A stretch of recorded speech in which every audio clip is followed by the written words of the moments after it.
Back news. MCR హెచ్ఆర్డీలో Finland, Germany దేశాల్లో పర్యటించొచ్చిన ఉపాధ్యాయుల బృందంతో ఇంటరాక్షన్ కార్యక్రమంలో రేవంత్ రెడ్డి మాట్లాడుతున్నారు. లైవ్ లో చూద్దాం. అలాంటి గొప్ప వ్యక్తులను కూడా ఈరోజు విమర్శిస్తారు. దాని గురించి మనమేం పెద్దగా ఆలోచన చేయాల్సిన పని లేదు. కాలక్రమేణా ఆహార సమస్య తీరింది, విద్యా సమస్య తీరింది. ఈరోజు మీరందరూ తండాలలో, గూడాలలో, మారుమూల పల్లెల్లో చాలామంది మీరు సింగిల్ టీచర్స్ ఉన్నారు. ప్రతి గూడెంలో సింగిల్ టీచర్, ప్రతి 2 కిలోమీటర్లకు ప్రాథమిక పాఠశాల, ప్రతి 5 కిలోమీటర్లకు ప్రాథమిక ఉన్నత పాఠశాల, ప్రతి 10 కిలోమీటర్ లోపల ఒక ఉన్నత పాఠశాల, ప్రతి మండలంలో జూనియర్ కాలేజ్, ప్రతి నియోజకవర్గంలో డిగ్రీ కాలేజ్, ప్రతి రెవెన్యూ డివిజన్లో ఇంజనీరింగ్ అండ్ మెడికల్ కాలేజ్, 10 ఆనాటి ఉమ్మడి జిల్లాలకు 10 యూనివర్సిటీలు. వీటన్నిటిని కూడా ఏ ప్రభుత్వంలో ప్రణాళికలు సిద్ధం చేసినరో, ఏ ప్రభుత్వంలో డిఎస్సి నోటిఫికేషన్లు ఇచ్చినరో, ఏ ప్రభుత్వంలో ఉపాధ్యాయుల నియామకాలు జరిగినాయో మీరు ఒకసారి చరిత్రను తిరిగేయండి. రెసిడెన్షియల్ స్కూల్స్ మొట్టమొదటిసారి పివి నరసింహారావు గారు హెచ్ఆర్డీ మినిస్టర్గా ఉన్నప్పుడు ప్రారంభించారు. నల్గొండ జిల్లాలో ఉన్న రెసిడెన్షియల్ స్కూల్. అక్కడి నుంచే మొన్నటి వరకు ఉన్న మన రామకృష్ణారావు గారు చీఫ్ సెక్రటరీ గారు ఆ పాఠశాలనే చదువుకున్నాడు. ఇంతకంటే ముందు మన బుర్రా వెంకటేశం ఎడ్యుకేషన్ సెక్రటరీ ఉండే, అతను అక్కడే చదువుకున్నాడు. అదే ఈనాటి నవోదయ స్కూళ్ళకు స్ఫూర్తి. అవే ఈరోజు మనం కట్టుకుంటున్న రెసిడెన్షియల్ స్కూళ్ళకు స్ఫూర్తి. దేశానికే ఈరోజు ఐఏఎస్లను, ఐపీఎస్లను గొప్ప నాయకత్వాన్ని అందించిన ఆలోచన మాజీ ప్రధానమంత్రి పివి నరసింహారావు గారి యొక్క బ్రెయిన్ చైల్డ్. ఈరోజు మన ఎడ్యుకేషన్ సిస్టమ్నే సమూలంగా మార్చడం వల్లనే ఈరోజు మనందరం ఇక్కడ ఉన్నాం. కానీ విద్య అందింది, మన ఆకలి తీరింది. కానీ ప్రపంచంతో పోటీ పడాలంటే ఇది సరిపోదు. ఇది నా నిశ్చితమైన అభిప్రాయం. విద్యలో నాణ్యతను ప్రపంచం ఆశిస్తుంది పోటీ పడాలంటే. తినే తిండిలో పౌష్టిక ఆహారాన్ని, న్యూట్రిషన్ ఫుడ్ని ఈరోజు డాక్టర్స్ రికమెండ్ చేస్తున్నారు. ప్రతి తండా, గూడెం, మారుమూల పల్లెకు ప్రతి పేదవాడికి విద్యను అందించడం సరిపోదు. ఆ పేదవాడిని ప్రపంచంతో పోటీ పడే విధంగా ప్రపంచంలో జరుగుతున్న పరిణామాలను అర్థం చేసుకొని, ఎవరినైతే మనం ఆదర్శంగా తీసుకున్నామో ఈరోజు German, Japan, South Korea, Finland or China, నేర్చుకోవడమే కాదు, నేర్చుకున్న వాళ్ళతో పోటీ పడే విధంగా తెలంగాణను తీర్చిదిద్దడమే ఈ ప్రభుత్వం యొక్క లక్ష్యము, ఆలోచన. దానికి ప్రతినిధులు మీరే. ఆనాడు పండిత్ జవహర్లాల్ నెహ్రూ గారు ఆలోచన చేసినా దాన్ని అమలు చేసింది మీలాంటి ఉపాధ్యాయులు, లేకపోతే మీలాంటి ఇంజనీర్లు. ఈరోజు నేను ఏదైనా ఆలోచన చేసినా, నేను, కేశవరావు గారు తెలంగాణ సమాజం పట్ల సంపూర్ణమైన అవగాహన నుండి మేధావులు అని చెప్పగలిగిన వాళ్ళు నా దృష్టిలో ఇద్దరే. ఒకటి జయపాల్ రెడ్డి గారు, 2 కేశవరావు గారు. నాకు పరిచయం ఉన్న దాంట్లో. నాకు పరిచయం లేని వాళ్ళు మేధావులు ఉండొచ్చు, నేను మేధావులు లేరని వాళ్ళని ఎవరిని తగ్గిస్తలేను. మళ్ళీ ఇది వివాదానికి దారి తీయకుంటే చెప్తున్నాను. జయపాల్ రెడ్డి గారిని ఇందులో భాగస్వామ్యం చేయడానికి వారు లేరు.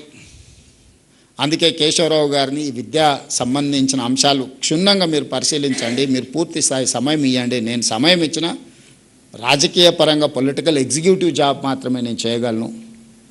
ఎగ్జిక్యూటివ్ ఎడ్యుకేషన్ అందించాలంటే మీ సహకారం కావాలి, మీరు బాధ్యత తీసుకోండి అని కేశవరావు గారిని రిక్వెస్ట్ చేసి ప్రభుత్వ సలహాదారుడుగా ముఖ్యంగా విద్యాశాఖను వారి పర్యవేక్షణలో ఈరోజు ఈ ప్రభుత్వం ముందుకు తీసుకెళ్తుంది. అందుకే ఈరోజు పిల్లల్ని బడికి తేవడం, బడికి వచ్చిన పిల్లల్ని ప్రయోజకులను చేయడం చాలా క్యాజువల్ యాటిట్యూడ్లో మనం తీసుకుంటూ వచ్చినాం. ఎందుకంటే గత ప్రభుత్వాలు కానీ ప్రభుత్వంలో ఈరోజు కూడా వెల్ఫేర్ అనే దానికి ఉన్న ప్రాధాన్యత లేదు. ఓట్లను సాధించుకునే ఆలోచనలకు అనుకూలమైన నిర్ణయాలు ప్రభుత్వాల మొదటి ప్రాధాన్యతలో ఉంటున్నాయి. అవి అవసరమే. అధికారం ఉంటేనే ఇవన్నీ చేయగలం. కానీ అధికారంలోకి వచ్చిన తర్వాత కూడా అన్నీ అవే చేస్తే కూడా ఈ సమాజానికి అన్యాయం జరుగుద్ది. పేదవాడికి ఇల్లు ఇచ్చి ఉండొచ్చు, పెన్షన్ ఇచ్చి ఉండొచ్చు, పేదవాడికి రేషన్ బియ్యం ఇచ్చి ఉండొచ్చు, పేదవాడికి అసైన్మెంట్ భూములు ఇచ్చి ఉండొచ్చు. మేము రీసెంట్గా రాష్ట్ర ప్రభుత్వం సిపెక్, మీరే భాగస్వాములు అందులో, social economic education employment and political caste survey మనం చేస్తే 56 కాలమ్స్లో నింపిన తర్వాత వాటిని ఒక క్రమ పద్ధతిలో పరిశీలిస్తే వెనుకబాటుతనానికి ఆస్తి లేకపోవడం కాదు అని చెప్పి ఒక క్లాసిక్ ఒక ఫైండింగ్ వచ్చింది. వెనుకబాటుతనానికి వాళ్ళకుండే ఆస్తుల అంతస్తులతో సంబంధం లేదు. గ్రామీణ ప్రాంతాలలో కొంతమంది దగ్గర 20-30 ఎకరాల భూమి ఉంది, లేకపోతే 200-500 గొర్రెలు, మేకలు, బర్రెలు ఉన్నాయి. కానీ సమాజంలో అత్యంత వెనుకబాటుతనాన్ని వాళ్ళు అనుభవిస్తున్నారు. కొంతమందికి ఇల్లు లేదు, భూమి లేదు, ఏమీ లేదు, కానీ సమాజంలో చాలా ఎలీట్ క్రౌడ్ కింద వాళ్లకు గుర్తింపు, గౌరవం ఉంది. ఈ రెండింటిని నేను మా అధికారులతో మాట్లాడి ఏంది డిఫరెన్స్ అని, సార్ ఆస్తి ఉన్న వాళ్ళకు చదువు లేదు, వాళ్ళు అత్యంత వెనుకబాటుతనాన్ని అనుభవిస్తున్నారు మానసికంగా. కానీ ఒక దళితుడో, ఒక గిరిజనుడో, లేకపోతే ఒక ఆదివాసియో బాగా చదువుకొని ఒక డాక్టరో, ఒక ఇంజనీర్గానో, ఒక లాయర్గానో, ఒక ఐఏఎస్గానో రాణించి సమాజంలో అత్యంత ముందల నిలబడ్డాడు. అతనికి ప్రభుత్వం మీద ఆధారపడే అవసరమే లేదు, అతనే 10 మందికి సహాయాన్ని అందించే పరిస్థితి ఉంది. So outcome of this survey report is that education is foundation for your development, not your financial status. కొంతమంది యాదవ్ సోదరులు, మా కురుబ సోదరులు 30-40 ఎకరాల భూమి ఉంది, 100-200 మేకపిల్లలు ఉన్నాయి, అవసరం అనుకుంటే 1 కేజీ బంగారం ఉంది. కానీ పిల్లల్ని చదివించుకోకపోవడం వల్లనో లేకపోతే ఇతర కారణాల వల్ల వాళ్ళు ఈ సమాజంలో జరుగుతున్న మార్పును, ఈ సమాజం ఏ వైపు పోతుందో వాళ్ళు తెలుసుకునే అవకాశమే లేకుండా పోయింది. కానీ because of reservation, because of other aspects, neglected communities నుంచి వచ్చిన వాళ్ళు మంచి ప్రయోజకులైన డాక్టర్లు, ఇంజనీర్లు అవ్వడం వల్ల ఈరోజు సమాజం వాళ్ళందరినీ గౌరవిస్తుంది. సమాజంలో ఆస్తులు ఉన్న వాళ్ళు చాలామంది వచ్చి వాళ్ళకి నమస్కారం పెడుతున్నారు. వాళ్ళ దగ్గర అవసరానికి వచ్చి చేయి చేస్తున్నారు, మీరు సాయం చేయండి సార్, మీరు వైద్యం చేయండి సార్, మీరు మా పిల్లలకు చదువు చెప్పండి సార్, మీరు కలెక్టరో లేకపోతే మీరు ఐపీఎస్ఓ అయితే వాళ్ళ దగ్గరికి వెళ్ళి మా ఈ సమస్య ఉన్నది పరిష్కరించండి సార్, మా గ్రామానికో మా కుటుంబానికో అని చెప్పుకుంటున్నాం. కానీ కోట్ల రూపాయల ఆస్తి ఉన్న వాళ్ళ దగ్గరికి ఎవరు పోయా ఏమీ అడగడం లేదు. ఎందుకు అంటే వాళ్ళకి విద్య లేకపోవడమే. అందుకే మిత్రులారా, ఈరోజు రాష్ట్ర ప్రభుత్వం స్పష్టంగా ఇల్లు, పెన్షన్, అసైన్మెంట్ భూములు ఇవన్నీ మీ జీవితంలో సమూలమైన మార్పు వస్తుంది అని నేను ఆశించడం లేదు. అవన్నీ ప్రభుత్వం చేయాల్సిందే, చేస్తుంది. ప్రభుత్వం ఆదాయం పెంచాలి, పేదలకు పంచాలి అనేది మా ఆలోచనే. కానీ ప్రతి తరానికి ఇదే చేయాల్సిన పరిస్థితి. ఒక తరంలో నేను ఒక డాక్టర్నో, ఒక ఇంజనీర్నో, ఒక ప్రయోజకుని తయారు చేస్తే ఇంకా భవిష్యత్ తరాల కోసం ఈ ప్రభుత్వం వైపు చూడకుండా వాళ్ళని ఈ సమాజంలో సొంత కాళ్ళ మీద నిలబెట్టగలిగిన పరిస్థితి వస్తుంది. ఆ నిలబెట్టగలిగిన శక్తి మీ దగ్గరనే ఉంది. ఆ నిలబెట్టగలిగిన శక్తి ఇక్కడనే ఉంది, ఉపాధ్యాయుల దగ్గర ఉంది. బడ్జెట్ ఖర్చు పెట్టట్లేదా? పెడుతున్నాం. ఈ సంవత్సరం దాదాపుగా 30,000 కోట్లు బడ్జెట్లో 9% విద్య మీద ఖర్చు పెడుతున్నాం.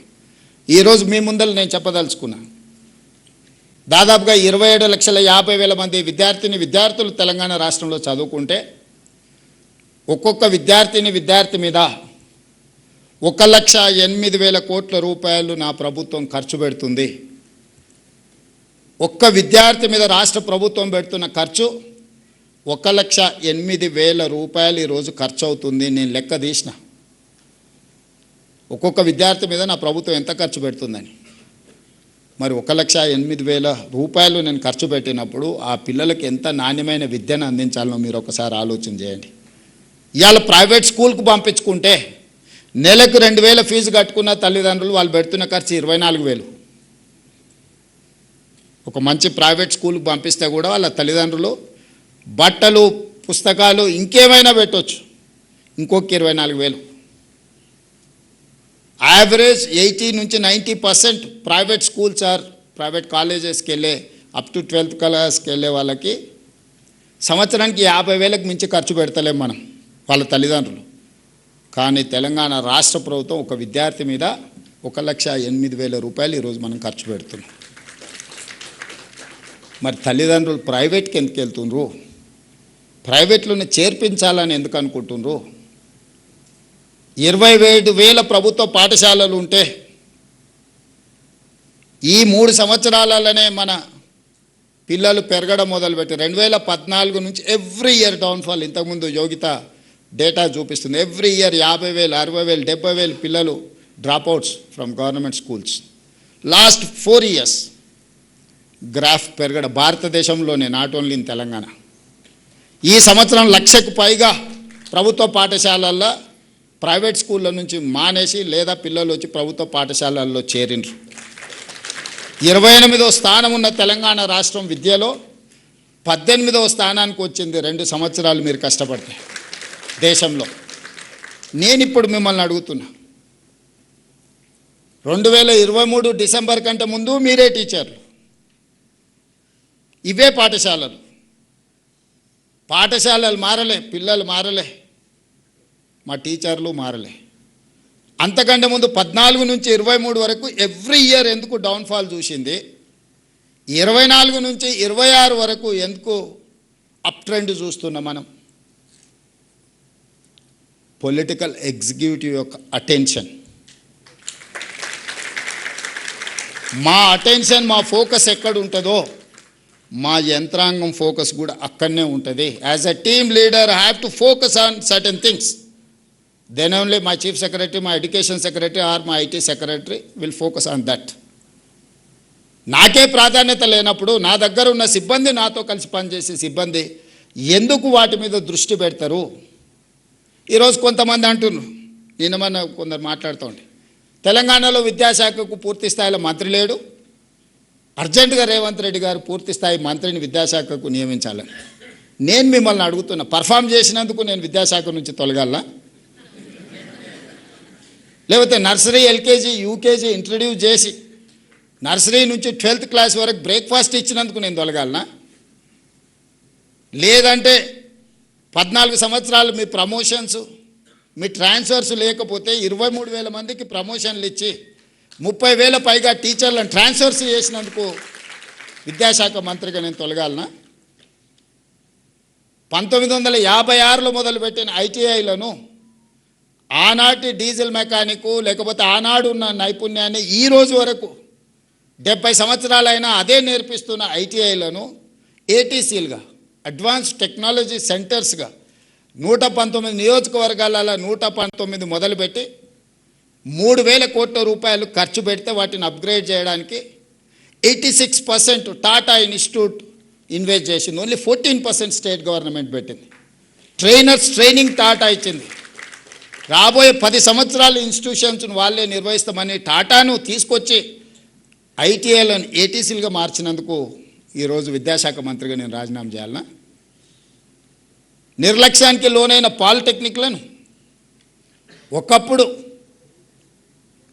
ఐటీలో చేరితే మా పిల్లగాడు అమెరికాకి వెళ్తాడు, డాలర్లు వస్తే దాంతోపాటు పెళ్ళై కట్నం కూడా వస్తుంది అనే తల్లిదండ్రులు ఈరోజు ఆర్టిఫిషియల్ ఇంటెలిజెన్స్ వల్ల వేలాది లక్షలాది మంది ఉద్యోగాలు పోయి తల్లిదండ్రులకు భారమై వెనక్కి రాలేక అక్కడ ఉండలేక సమస్యలు ఎదుర్కొంటుంటే ప్రపంచంలో వచ్చిన మార్పు, వైట్ కాలర్ జాబ్స్ లేవు, వైట్ కాలర్ జాబ్స్కు కష్టం అనుకున్నప్పుడు యంగ్ ఇండియా స్కిల్స్ యూనివర్సిటీని మొదలుపెట్టి వాళ్ళకి స్కిల్ నేర్పించి certificate course, diploma course, degree course ప్రపంచంతో పోటీ పడే విధంగా మార్చి young India skills university public private partnership మేమే యూనివర్సిటీ పెడితే నా దగ్గర 14 యూనివర్సిటీలు ఉన్నాయి.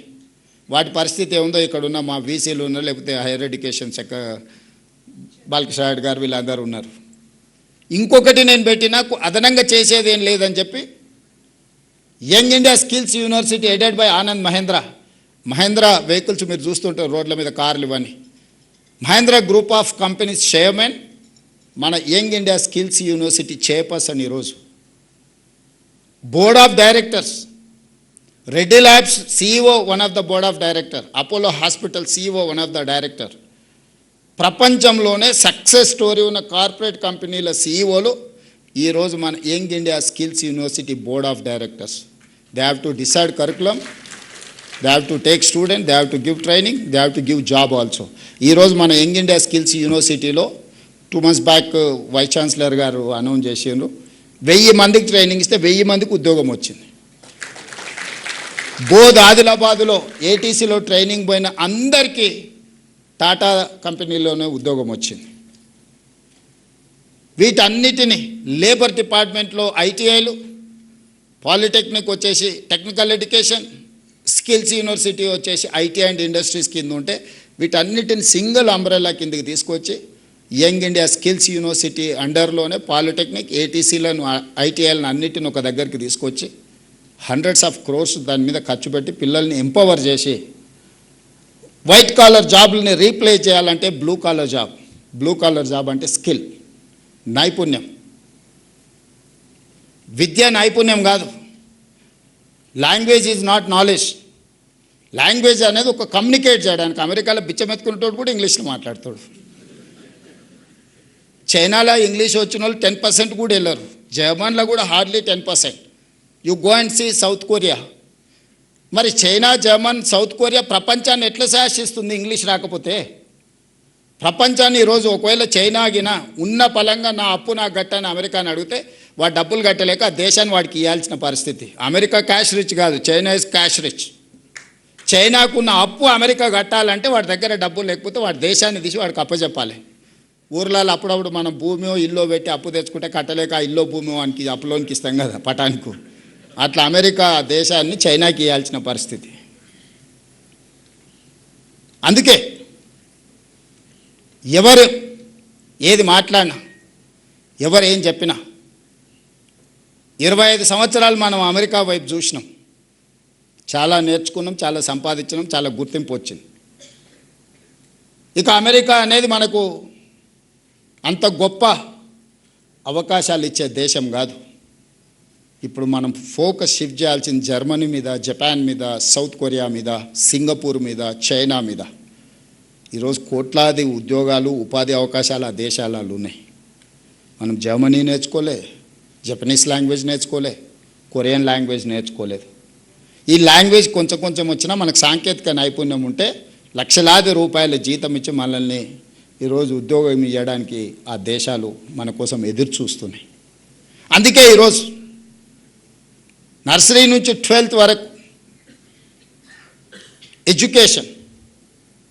ఎడ్యుకేషన్లో లాంగ్వేజ్ ఉండొచ్చు, నాలెడ్జ్ ఉండొచ్చు. కేశవరావు గారి క్లాస్ రూమ్లో నిర్బంధ విద్య కాదు, వాడికి అవగాహన, వాడికి తెలివి, వానికి విషయ పరిజ్ఞానం ఉండాలని. 12th తర్వాత స్కిల్ వైపు షిఫ్ట్ చేయాలనేది నా ఉద్దేశం. అప్ టు 12th వరకు ప్రపంచం పట్ల సంపూర్ణమైన అవగాహన ఉండాలి. ఈ సంపూర్ణమైన అవగాహన ఇచ్చే టూలే మీరు ఇవ్వకుంటే అది జరగదు. ఈరోజు ప్రైవేట్లో 11,000 పాఠశాలలు ఉంటే 33 లక్షల మంది స్టూడెంట్స్ ఉన్నారు. ప్రభుత్వంలో 27,000 పాఠశాలలు ఉంటే మన దగ్గర 27 లక్షల మంది స్టూడెంట్స్ ఉన్నారు.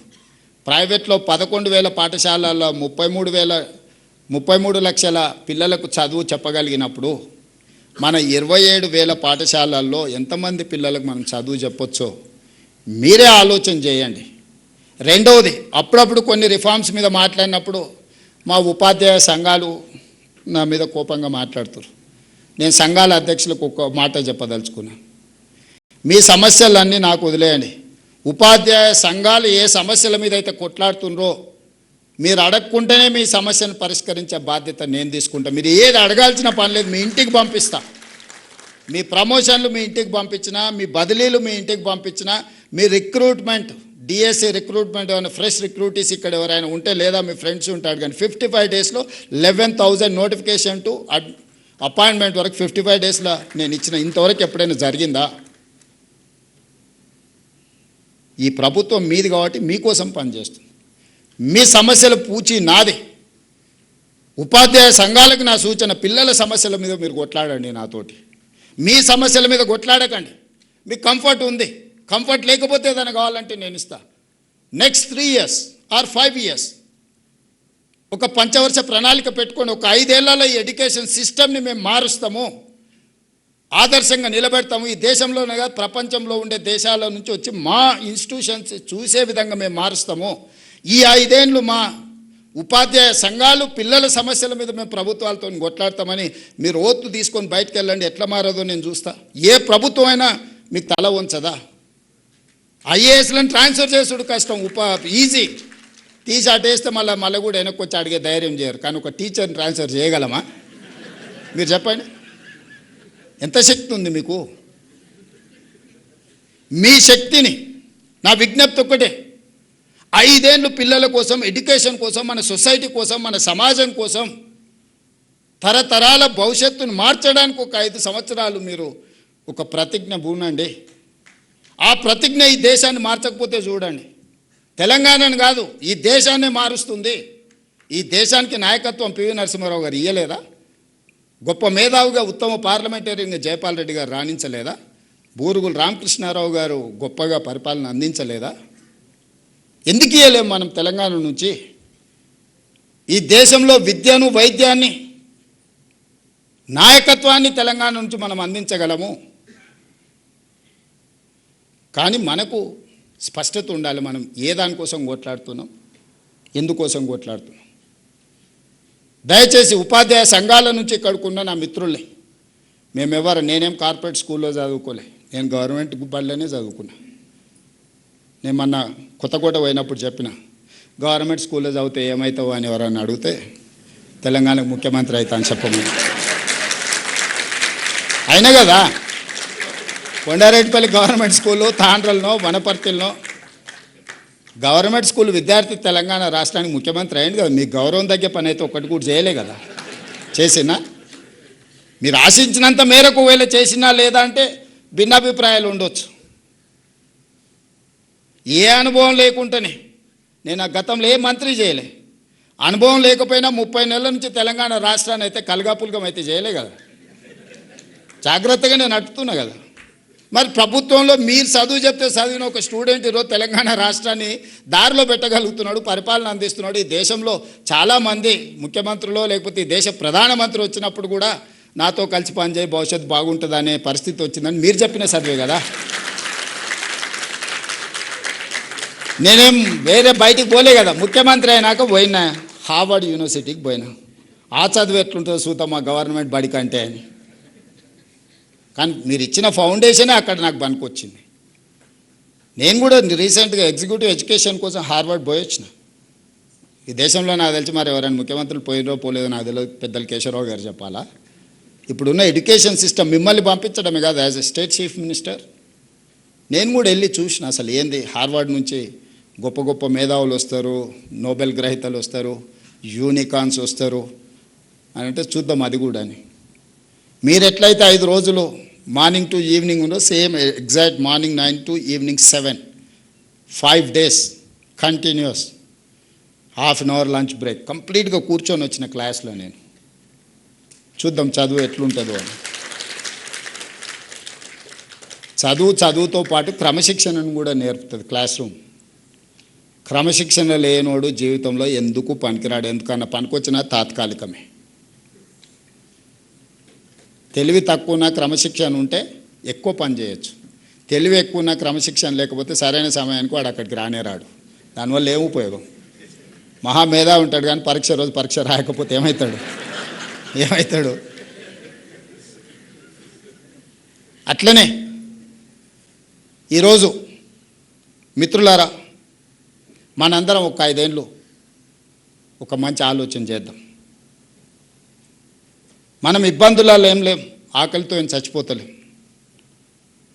కుటుంబం కూడా అత్యంత దారుణమైన పరిస్థితులలో ఏం లేం. నా టీచర్లు అందరూ మంచిగా, గౌరవంగా, ఆర్థికంగా సమాజంలో చాలామంది కంటే బాగా ఈరోజు వాళ్ళు ఉన్నారు. వాళ్ళు సంఘాలు సంఘాలు ఒకవేళ మీకు చెప్పిన మీరు సొంతంగా ఆలోచన చేసుకోండి. మీరే నాయకులను తయారు చేసేది కూడా మీరే. 5 సంవత్సరాలు మేము పేద విద్యార్థుల కోసం, ప్రభుత్వ పాఠశాలకు వచ్చే పిల్లల కోసమే మేము అంకితం అవ్వదలుచుకున్నాము. 5 సంవత్సరాల తర్వాత మేము వెనక్కి తిరిగి చూసుకుంటాం. ఒకవేళ ఏమైనా కోల్పోతే మా రేవంత్ అన్న దగ్గరకు పోయి మేము కొట్లాడి తెచ్చుకుంటామని మీరు మనసులో పెట్టుకోండి. 34 వరకు నేనే ఉంటా, మీకు ఎవ్వరికి ఏం అనుమానం లేదు. ఈరోజు 26, 31 వరకు పిల్లల కోసం పనిచేయండి.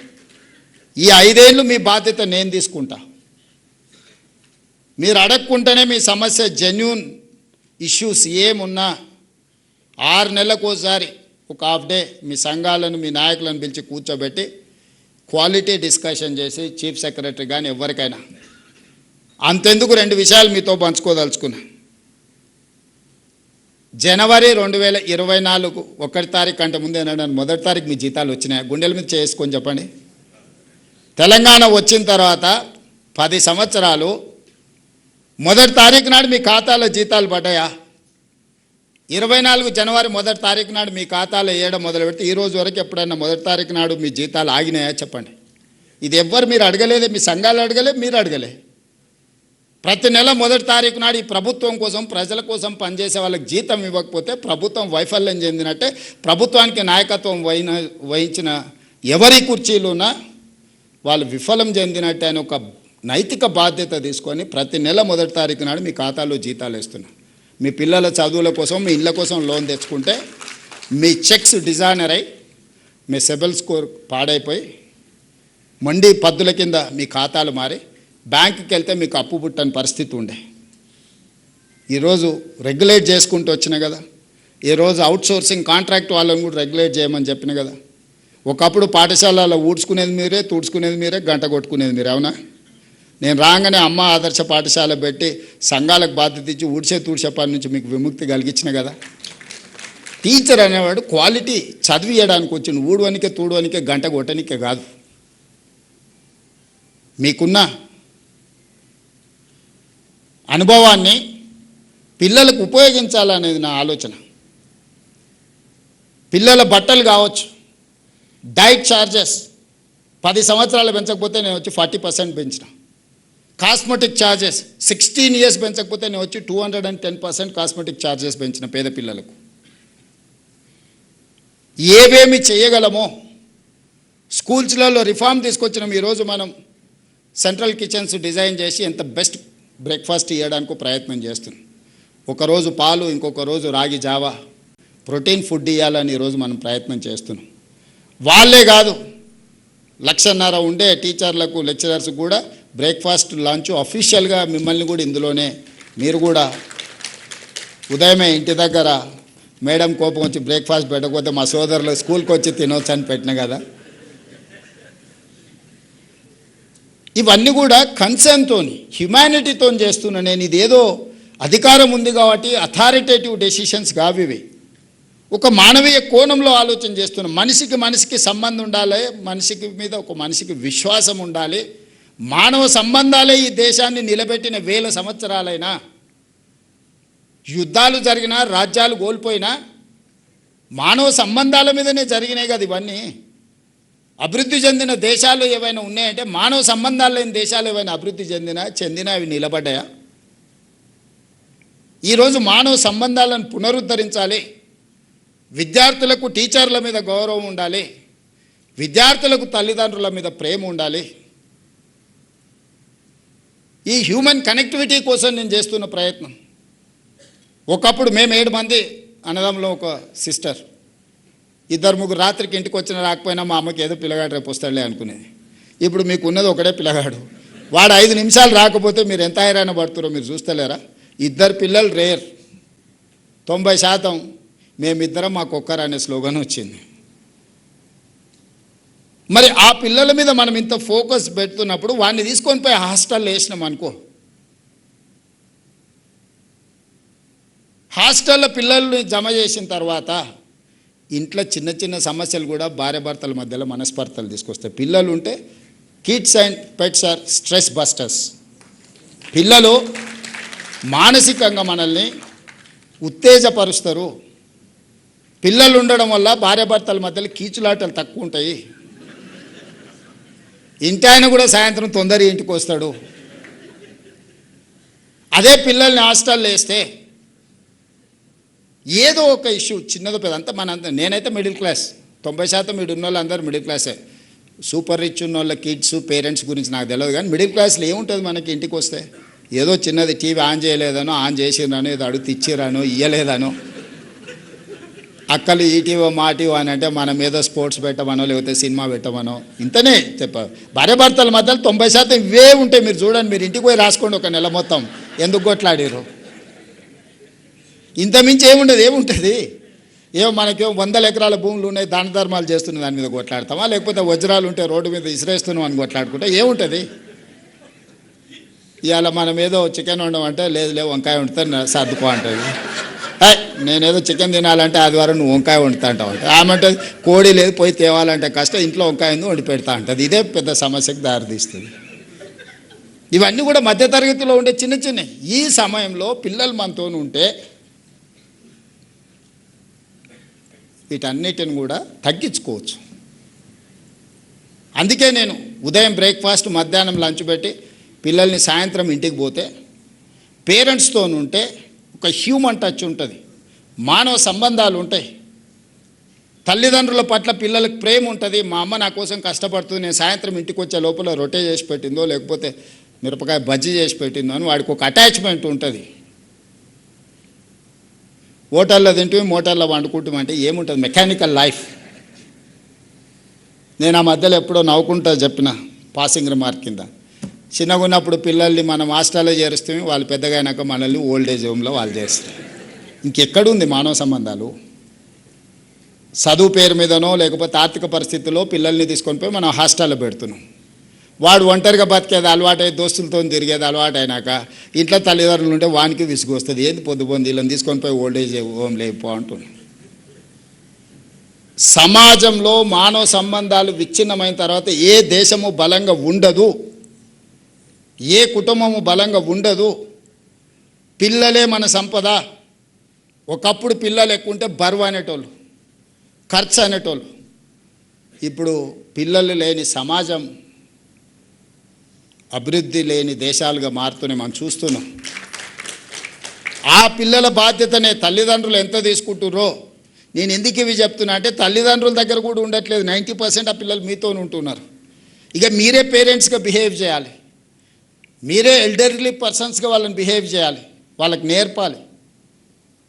వాళ్ళు ఇంటి నుంచి స్కూల్కి వచ్చి స్కూల్ నుంచి ఇంటికి పోతే ఒక పర్యవేక్షణ ఉంటుంది, లేకపోతే తల్లిదండ్రులతో ఉన్నామనే ఒక నమ్మకం ఉంటుంది.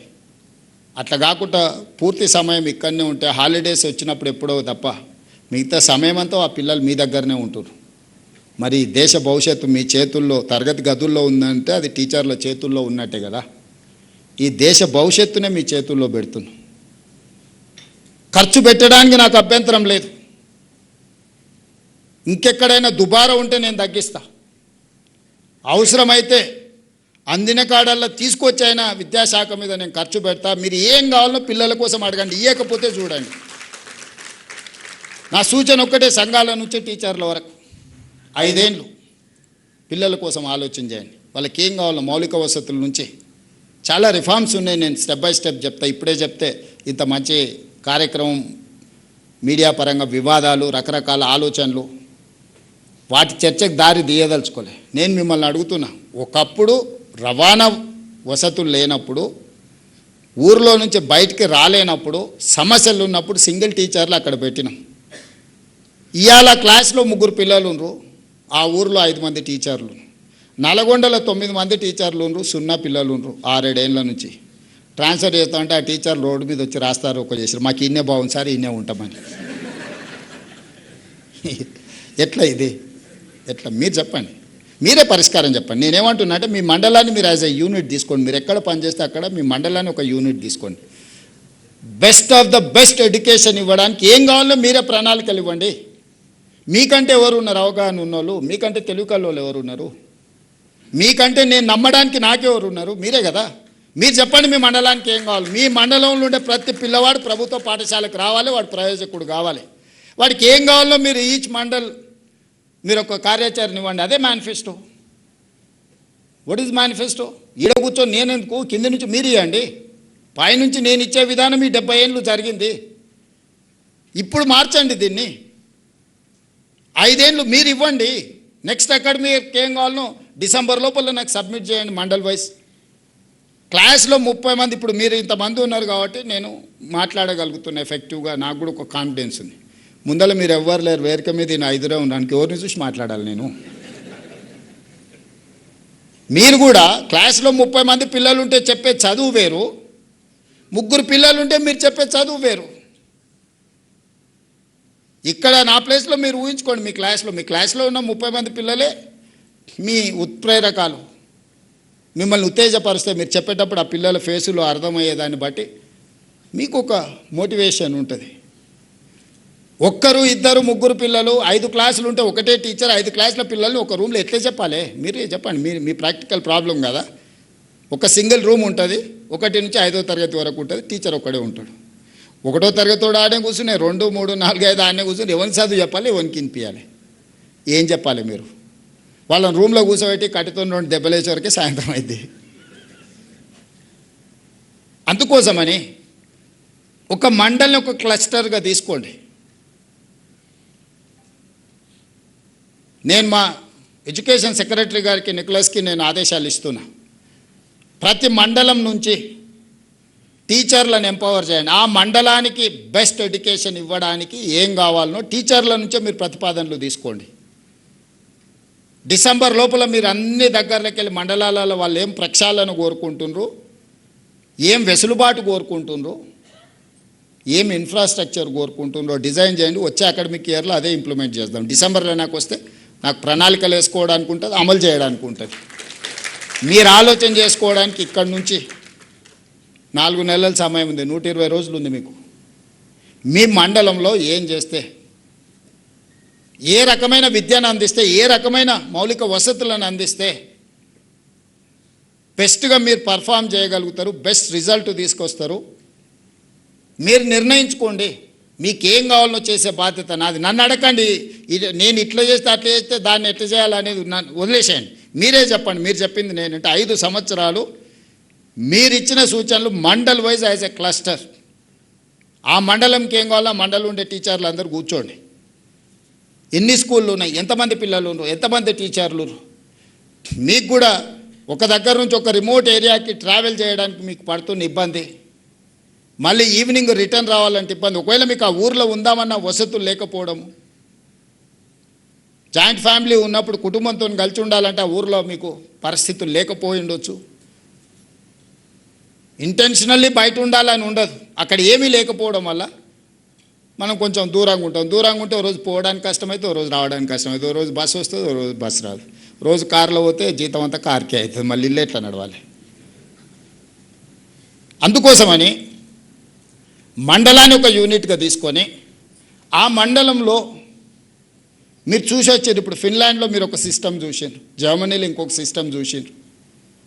లేదా ఈరోజు ప్రపంచ పరిజ్ఞానం అంతా మన గుప్పెట్లోనే ఉంది. నెట్ అండ్ ఇంటర్నెట్ అండ్ మన మొబైల్లోనే 90% మనం తెలుసుకోవడానికి ఉంది. మీరు ప్రణాళికలు సిద్ధం చేసుకోండి. ప్రభుత్వానికి ఒక కట్ ఆఫ్ డేట్ పెట్టుకొని ఒక వెబ్సైట్ క్రియేట్ చేయ యోగిత గారు. ఆ వెబ్సైట్లో వాళ్ళతోని ఇన్పుట్ తీసుకొని మండల్ వైజ్ దాంతో మనం ఏం చేయాలనేది ఒక నిర్ణయానికి వద్దాం. రెండవది మా శాంతికుమార్ గారికి కూడా నా సూచన, మనం రీసెంట్గా అపాయింట్ అయిన గ్రూప్ 1 అండ్ గ్రూప్ 2కి ఇక్కడనే ఫౌండేషన్ క్లాసెస్ ఇచ్చి వాళ్ళకి ట్రైనింగ్ ఇచ్చి ఎక్స్పర్ట్స్ని అందరితో వాళ్ళను ఇక్కడ మనం ఎంగేజ్ చేసినాం. డేస్ టుగెదర్ స్టేట్లో ఉండే టీచర్లకు కూడా ఇక్కడ మనం ఫౌండేషన్ కోర్స్ ట్రైనింగ్ ఇద్దాం.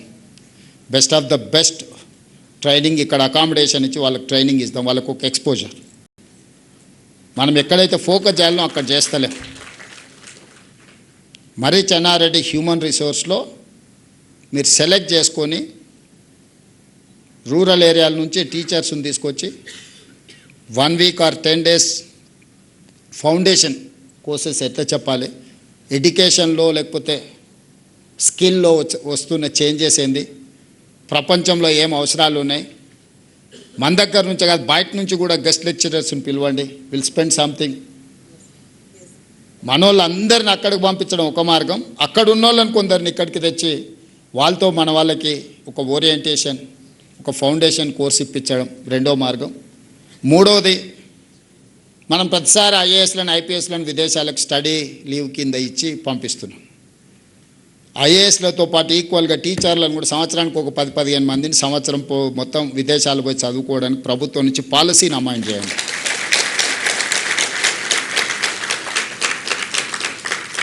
ఐఏఎస్ ఐపీఎస్ ఇక్కడికి వచ్చిన తర్వాత నాకు అవసరం ఉంది, నాకు బాటంలో అవసరం ఉన్నది టీచర్లు. On par with civil servant I wanted to send my teachers to abroad. That may be US, best of the best university. ఎక్కడ అడ్మిషన్ వస్తే అక్కడ ఫీజు కట్టి చదివిద్దాం. Harvard, Stanford, whatever it is, ఏది ఉన్నా వాళ్ళని అక్కడ పంపించి సంవత్సరానికి 10 మందినో 12 మందినో మనం స్పాన్సర్ చేసి మనం టీచర్స్ని పంపించి వాళ్ళకు ఒక ఇన్స్పిరేషన్, ఆ కాంపిటీషన్లో ఆ 10 మందిలో నేను ఉండాలి అనుకుంటే వాళ్ళలో పట్టుదల పెరుగుతుంది. బెస్ట్ పర్ఫార్మర్స్, కెరీర్ ఇదే అనుకున్న వాళ్ళను, ఒక గొప్ప టీచర్గా గుర్తింపు రావాలనుకున్న వాళ్ళను విదేశాలకు పంపించి ఒక నాణ్యమైన ఎడ్యుకేషన్ విధానాన్ని వాళ్ళకి నేర్పిద్దాం. 1 year స్టడీ లీవ్ ఇద్దాం. 1 year అవసరమైన వాళ్ళ ఎక్స్పెండిచర్, వాళ్ళకి ఏం కావాలనో ప్రభుత్వం నుంచి మనం ఖర్చు పెడదాం. వాళ్ళు ఉండాల్సిందల్లా పట్టుదల. ఈ ప్రభుత్వ పాఠశాలలో చదువుకునే పిల్లలకు ఒక దిశ నిర్దేశం చేసే విధానాన్ని మన సిస్టంలో మనం కరెక్ట్ చేసుకుందాం. ఎందుకంటే మనం జాబ్ ఇస్తున్నాం, వదిలేస్తున్నాం వాళ్ళని. వాళ్ళు చేసిండ్రా చేయలేదా, వాళ్ళ అవసరాలు ఏమున్నాయి, వాళ్ళ కష్టాలు ఏమున్నాయి, వాళ్ళు ఫర్దర్గా ఏమన్నా చదువుకోవాలనుకుంటురా మనం ఎప్పుడు మన ప్రాధాన్యతలో లేదు. ప్రాధాన్యతను తిరగరాయండి. నాకు ఫౌండేషన్ బలంగా ఉంటే ఎన్ని ఫ్లోర్లు అయినా కడతా, అదే చక్కగా లేకపోతే పైన ఏం కడతా నేను. కాబట్టి నేను ఫౌండేషన్, ఎడ్యుకేషన్ అనేది foundation for my state. Next floors అనేది skill. These 2 are 2 eyes for me. జనరల్గా ఏదో చెప్పేసినాం, స్కూల్కి పంపించినాం, సర్టిఫికేట్ ఇచ్చినాం, సంవత్సరానికి 1,10,000 మంది ఇంజనీరింగ్ గ్రాడ్యుయేట్ సర్టిఫికేట్ తీసుకొని వస్తారు. మీరు ఆ పిల్లలకి అప్లికేషన్ ఇచ్చి వాని ఉద్యోగం కోసం అప్లికేషన్ ఫిలప్ చేయమని నేను కాదు, మీరు టీచర్లకు మీకే చెప్తున్నాను. మీరు వాళ్ళని పిలిచి ఇంజనీరింగ్ సర్టిఫికేట్ తీసుకొని వచ్చి మీరు చదువు చెప్తున్న ఊరిలో ఉన్న పిల్లల్ని పిలిపించి ప్లెయిన్ పేపర్ ఇచ్చి ఒక జాబ్ కోసం అప్లికేషన్ ఫిలప్ చేయమని. ఇది క్రిమినల్ వేస్ట్. వాడు ఇంజనీరింగ్ చదువుకున్న చిన్న జాబ్ కోడు, స్కిల్స్ నేర్చుకోడు. తల్లిదండ్రులు మా పిల్లోడు ఇంజనీరింగ్ అయింది ఉద్యోగం అంటారు, నా దగ్గరకు వస్తుంటారు కాన్స్టిట్యున్సీ నుంచో బంధువులు, మావాడు ఇంజనీరింగ్ చదివి పెద్ద చదువు చదివింది సార్ అంటారు. పేరెంట్స్కి తెలియదు కదా ఏం పెద్ద చదివినా అంటే, ఇక్కడ రారా సార్కి ఎప్పుడు నీ పెద్ద చదువు అంటారు. సరే ఏం చదివినా అంటే ఏదో కాలేజీలో ఇంజనీరింగ్ ఏదో చదివినా అంటాడు. ఓకే ఫైన్, ఏంద్రా ఎక్కడుంది ఉద్యోగం అంటే నాకేం తెలుసారని. మరి నాకేంటి తెలుసారా అంటే నీ దగ్గర ఇంతమంది ఐఏఎస్లు ఉన్నారు కదా సార్, వాళ్ళని అడిగితే చెప్తాడు అంటాడు. అంటే వాడికి ఉద్యోగం ఎక్కడ దొరుకుద్దో, నేను ఎవరికి చెప్తే ఉద్యోగం వస్తుందో కూడా వాడు తీసుకొని రాడు. అన్నీ నువ్వే చూసుకొని నాకు ఉద్యోగం ఈసారి అంటాడు. ఇది సాధ్యమా? అంటే నేను అనేది ఆ పిల్లల్ని తప్పు పట్టడం లేదు, వాళ్ళని మనం తయారు చేయలేకపోతున్నాం. నేర్పితే ఎందుకు నేర్చుకోడు? అందుకే ఈరోజు గవర్నమెంట్ ఇంజనీరింగ్ కాలేజ్లో 24,000 మంది స్టూడెంట్స్ ఉన్నారు. 19 ఇంజనీరింగ్ కాలేజ్లో, 22 ఇంజనీరింగ్ కాలేజ్లో ఉన్నట్టున్నాయి. 24,000 స్టూడెంట్స్ ఉన్నారు. First 2 years in basic education what ever local, next 2 years వాళ్ళ స్కిల్ ఏర్పడడానికి విదేశాలకు పంపించడానికి ఈ పిల్లలు ఎవరెవరు ఉన్నారో, ప్లస్ అంబేద్కర్ ఓపెన్ యూనివర్సిటీలో జర్మన్ ఈ లాంగ్వేజెస్ మీద కూడా మనం పెడుతున్నాం. క్లియర్గా పిల్లలకి లాంగ్వేజ్ నేర్పి వాళ్ళకు ఇంజనీరింగ్ కాలేజ్ గవర్నమెంట్లో చదువుకుంటే ఉద్యోగం వస్తుందనే నమ్మకం, సొంతంగా ఉపాధి చేసుకోగలుగుతాం అనే నమ్మకం కలిగించేటట్ల ఇంజనీరింగ్ కాలేజీలను కూడా మనం ప్రక్షాళన చేయాలి. మన ఓరియంటేషన్ మారినంత వరకు ఇది మారదు. As a political executive I have to take responsibility. అందుకే ఈరోజు విద్యాశాఖ నా దగ్గర పెట్టుకున్నా. చాలామంది గతంలోనైనా సాగునీరు పెట్టుకున్నాడు, 80,000 పుస్తకాలు చదివాడు, కాళేశ్వరం కట్టాడు, 3 ఏళ్ళలో కూలేశ్వరం అయింది. నేనేం తీసుకోలేదే, అది రెవెన్యూ ఏం తీసుకోలేదు. అంతకుముందు రెవెన్యూ వాళ్ళ దగ్గర, రెవెన్యూ నా దగ్గర లేదే, ఫైనాన్స్ నా దగ్గర లేదే, ఐటీ అండ్ ఇండస్ట్రీస్ నా దగ్గర లేదే. ఏం తీసుకున్నాను నేను? విద్యాశాఖ తీసుకున్నా. రోజు తిట్లు తినాలి, కానీ ఆ తిట్లు పడకుండా ఉండాలంటే కాపాడాల్సింది మీరే. లేదు అంటే మీరు అందరు కలిసి తీర్మానం అని చేరి ఎవరికన్నా ఇస్తాం, మీరు కోరుకున్న వాళ్ళకి ఇస్తా శాఖ. నేను ఒక ప్యాషన్తో దీని మీద దృష్టి పెడుతుంది. ఇది అంత ఈజీ కాదు. వీళ్ళకి ఎవ్వరికి ఓట్లేదు. ఓట్లు ఉండే దాని మీద లీడర్కి ఎక్కువ ఆసక్తి ఉంటుంది వెంబడే. కానీ నేను ఓట్ల కోసం ఆలోచన చేస్తలేను. దేవుడు 2006లో జిల్లా పరిషత్ మెంబర్గా నాకు అవకాశం ఇస్తే 17 సంవత్సరాలలో తెలంగాణ రాష్ట్ర ముఖ్యమంత్రిని చేసింది. మీరందరూ నాకు అండగా నిలబడుతూ వచ్చింది. దీంట్లో ఇంతకంటే అవ్వడానికి కూడా ఏం లేదు. ఇంతకంటే నా కోరికలు కూడా లేవు. కానీ వచ్చిన దాంతో నా పిల్లలకి ఏదైనా చేయాలి. నేను ఎక్కడి నుంచి వచ్చినో అక్కడుండే పిల్లల గురించి నేను ఆలోచన చేస్తున్నాను. నా బాధ, నా తాపత్రయం, నా పట్టుదల. ఏ మారుమూల గ్రామం నుంచి అయితే నేను వచ్చినో అలాంటి గ్రామాలే 12,000 ఉన్నాయి తెలంగాణ రాష్ట్రంలో. 12,000 గ్రామాలలో రేవంత్ రెడ్డిలు ఉన్నారు. కానీ వాళ్ళకి అవకాశం వచ్చో రాకనో ఓరియంటేషన్ లేకపోవడం వల్లనే నష్టపోతున్నారు. ఆ పిల్లలకు మంచి భవిష్యత్తు ఇవ్వాలనేదే నా ఉద్దేశం. అంతకుమించి నాకేం లేదు. అందుకే నేను నర్సరీ నుంచి మొదలుపెట్టిన. వాడికి ఓటు వచ్చేది ఎప్పుడు, నాకు వేసేది ఎప్పుడు. నేనేం ఓట్ల గురించి ఆలోచన చేయట్లేదు మిత్రులారా. నేను బాధ్యత గురించి. చాలామంది అధికారం కోసం కొట్లాడతారు. నేను అధికారం ఎక్కడైతే ఉంటుందో బాధ్యత ఉండాలని నేను భావిస్తా. నేను ఈరోజు నా బాధ్యతను నిర్వహించాలనుకుంటున్నాను. మిమ్మల్ని అందరిని ఫిన్లాండ్ పంపించిన అంటే అది ఒక బాధ్యత అనుకున్నాను. నేను ప్రపంచంలో ఏం జరుగుతున్నాయో ప్రపంచంతో పోటీ పడాలంటే ప్రపంచంలో ఏముందో మనం తెలుసుకోవాలి కదా. గతంలో మనమే మన ప్రభుత్వ ఉద్యోగం, మనము teacher, police constable, RTC driver, ఇదే దానికి పోటీ పడ్డాం 30 ఏళ్ళ కింద. దానికి ఇక్కడిక్కడ చూస్తే సరిపోయింది. ఆ తర్వాత కొంచెం సివిల్ సర్వెంట్స్ కింద జాతీయ స్థాయిలో పోటీ పడ్డాం. దాని మందం ఇక్కడ కాకపోతే కోచింగ్ సెంటర్ ఢిల్లీకి పోయొచ్చారు. ఇప్పుడు మీరు అందరూ మన పిల్లల్ని ప్రపంచంతో పోటీ పడేటట్టు తీర్చిదిద్దాలంటున్నారు. ప్రపంచాన్ని కూడా మీరు చూడాలి కదా. మీదైన కోణంలో చూసినప్పుడు, మీ అవగాహనతోని ప్రపంచాన్ని గమనించినప్పుడు మీరు ఆటోమేటిక్గా చెప్తారు. నేను చెప్పాల్సిన పని లేదు. Muscle memory is very important. మనము ఈత కొట్టేది నేర్చుకుంటాం చిన్నప్పుడు. 20 ఏళ్ళ తర్వాత కొట్టం. సడన్గా నీళ్ళలో వాడు కొట్టుకుపోతుంటే తెలియకుంటేనే ఈత కొడతాం. డ్రైవింగ్ మనం నేర్చుకుంటూ స్థాయి వచ్చినాక డ్రైవర్ని పెట్టుకుంటాం. కానీ అత్యవసరం ఉన్నప్పుడు ఆటోమేటిక్గా బండి ఎక్కితే తోలుతూనే ఉంటాం. That is called muscle memory. ఆటోమేటిక్గా మనకు అది డ్రైవ్ చేస్తుంది మనల్ని. Seeing is belief. మీరు చూసిండ్రంటే మీకు రిజిస్టర్ అవుతుంది. వారం రోజులు మీరు అక్కడ పోయి యాక్టివిటీలో పాల్గొంటే ఆటోమేటిక్గా మీ మైండ్ మిమ్మల్ని డ్రైవ్ చేస్తుంది. పొద్దున్న నిద్రలు ఇవ్వగానే అరే మా దేశంలో ఆ పిల్లలకు అంత బాగుంది, నేను కూడా స్కూల్కి పోతే కొంతనైనా పిల్లలకు చెప్దామనేది వస్తుంది. ఆ ప్రయత్నమే ఈ ప్రయత్నం. అందుకోసమే మిమ్మల్ని అందరిని పిలిచి మీతోని కొంతసేపు సమయం గడిపి మీ ఆలోచనలు విని నా ఆలోచనలు పంచుకొని మనందరం ఇక్కడి నుంచి లేచి బయలుదేరే ముందు దీక్ష తీసుకొని బయలుదేరుతాం. ఈ సమాజానికి, ఈ పిల్లల కోసం ఏదైనా చేద్దాం. ఈ పిల్లలకు చేస్తే వాళ్ళే ఇంకా నెక్స్ట్ ఏం చేయాలని వాళ్ళు చేస్తారు. మీరందరూ ఇక్కడ మనం చర్చించుకున్న అంశాలన్నిటి పట్ల 100% కాకపోయినా 60% అని ఒప్పుకుంటారు కదా. ఒప్పుకుంటారా? 60% మీరు ఒప్పుకుంటే నేను ఫస్ట్ క్లాస్లో పాస్ అయినట్టు. 75% మీరు ఒప్పుకుంటే డిస్టింక్షన్ వచ్చినట్టు. సో నా వరకు 51% ప్రివేల్స్ ఇన్ డెమోక్రసీ.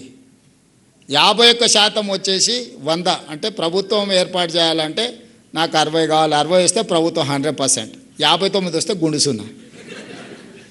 సో 51% మిమ్మల్ని వినోవర్ చేయడానికి నేను ప్రయత్నం చేస్తున్నా. మీరు కష్టపడి 60% చేస్తే ఫస్ట్ క్లాస్లో పాస్ అవుతా, 75% చేస్తే డిస్టింక్షన్ పాస్ అవుతా, 100% చేస్తే స్టేట్ ఫస్ట్ ర్యాంక్ వస్తుంది, నేషనల్ ఫస్ట్ ర్యాంక్ వస్తుంది. ఇక మీరే నిర్ణయించుకోండి. నేను మిమ్మల్ని కాదు, మీరు నన్ను పాస్ చేస్తారో ఫెయిల్ చేస్తారో మీరు నిర్ణయించుకొని దీక్ష తీసుకొని బయలుదేరండి. ధన్యవాదాలు మిత్రులారా. మీకు అందరూ ఆకలి అవుతూ ఉండొచ్చు, సమయం ఎక్కువ ఉంది, ఎక్కువ తీసుకున్నట్టున్నా. అయినా మీతో పంచుకోవాలనిపించింది, పంచుకుంటున్నా. 5 సంవత్సరాలు పిల్లల కోసమే మీ సంఘాలు మీరు ఆలోచన చేయండి. మీ సమస్యల్ని నేను మళ్ళీ చెప్తున్నా, సహేతుకమైన మీ సమస్యలన్నిటిని కూడా నేను పరిష్కరిస్తాను. ధన్యవాదాలు.